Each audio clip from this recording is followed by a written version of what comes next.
An observant standing about 10 to 15 minutes away from Kennedy Space Center observed the first sci-fi launch of the Falcon Heavy, and of course, it was a great sight to behold.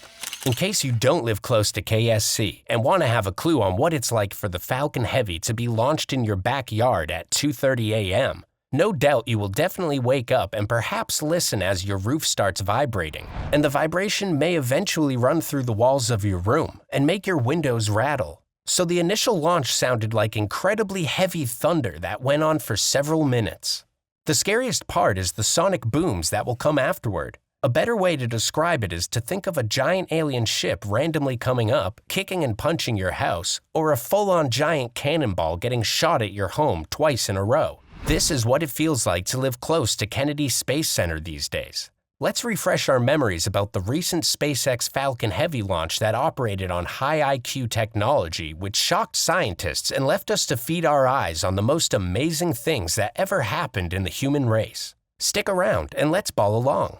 The truth is, Elon Musk was once a laughingstock, and watching everyone laugh at him and write him off as a fool and rich boy with too much money to throw around, many went as far as taking bets on how quickly Elon would bankrupt himself. Especially in the early days of SpaceX, NASA was the company's biggest opposition.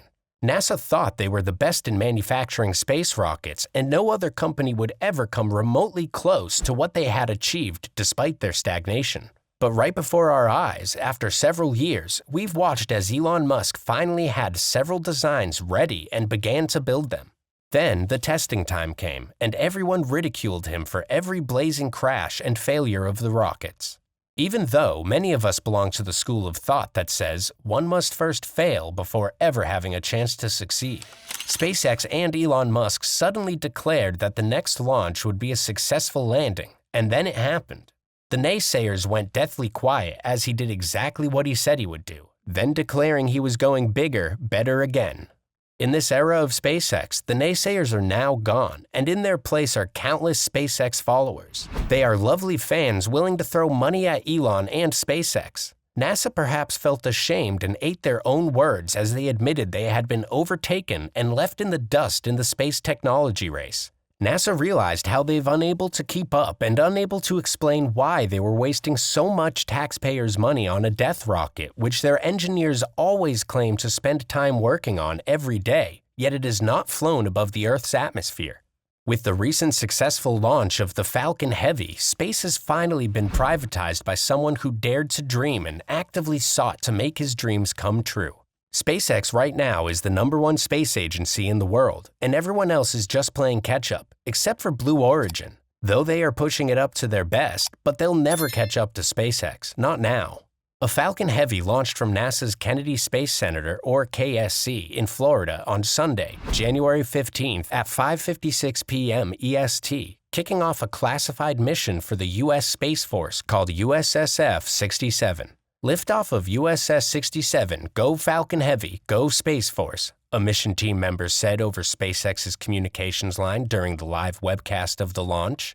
The first 3 stages of SpaceX's workhorse Falcon 9 rocket have been changed to make Falcon Heavy. These 3 are tied together, and the one in the middle has an upper stage that can carry a payload. Like the Falcon 9, the first stage boosters of the Falcon Heavy are made to be used more than once. 8 minutes after launch, the side boosters of the USSF-67 landed safely at Cape Canaveral Space Force Station, right next to KSC. The USSF-67 Central Booster was a brand new vehicle that would never fly again. It was supposed to crash into the Atlantic Ocean shortly after takeoff on the same day because it had used too much fuel to return home. As the Falcon Heavy and its huge exhaust plume rose back into the sun, an artificial sunrise lit up the pillar-shaped plume with the same color as the sun and eventually shone bright daylight. Tracking telescopes gave people a close look at the real action, which started right after the twin side boosters separated from the rocket's main core stage, and the upper stage flipped around and lit up its engines to fly back to the Florida coast where it had just taken off.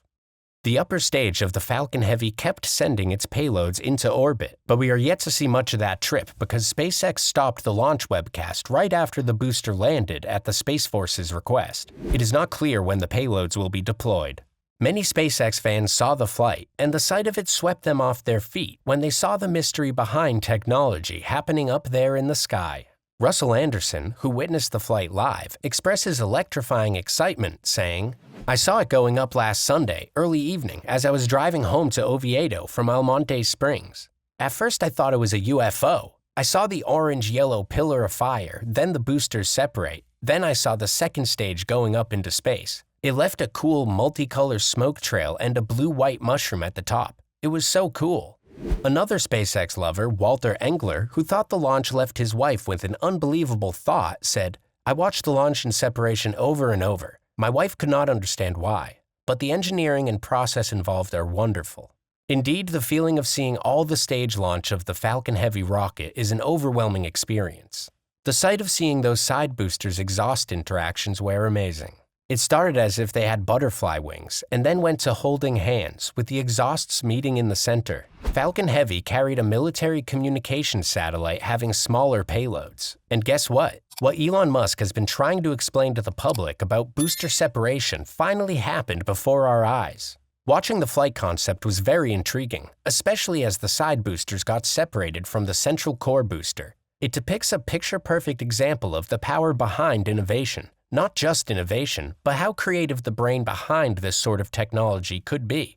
Now imagine this. We don't want to transport these 3 boosters into space. Instead, we only want to send the first stage rocket into orbit, which will later release the cargo and the military satellite. But for that to be done, we need a great push of force that is powerful enough to propel the 2 boosters and the first stage rocket into space. And on reaching space, we don't have to destroy the rocket by any means or as a result of any mistake. We need them safe and sound back on Earth so we can immediately or later send another payload into space. This is where reusability comes in. And it was just like a mind game out of our imagination to watch the Falcon Heavy demonstrate all these flight stages without any fluff. That means SpaceX is taking a step forward to make sure the Starship triumph more than we, the watchers, can predict in 2023. It will, for real, be a game changer. And again, what made the Falcon Heavy launch much more mysterious, to the extent anyone can drift and think it didn't happen in our real world, is knowing fully well that every the rocket stages undergo during the flight, from liftoff to separation of the side boosters and to the separation of the first stage, was not controlled by any personnel. Instead, it has all been timed into the integral operation of the flight during manufacturing, and it surely works in real life, just as intended.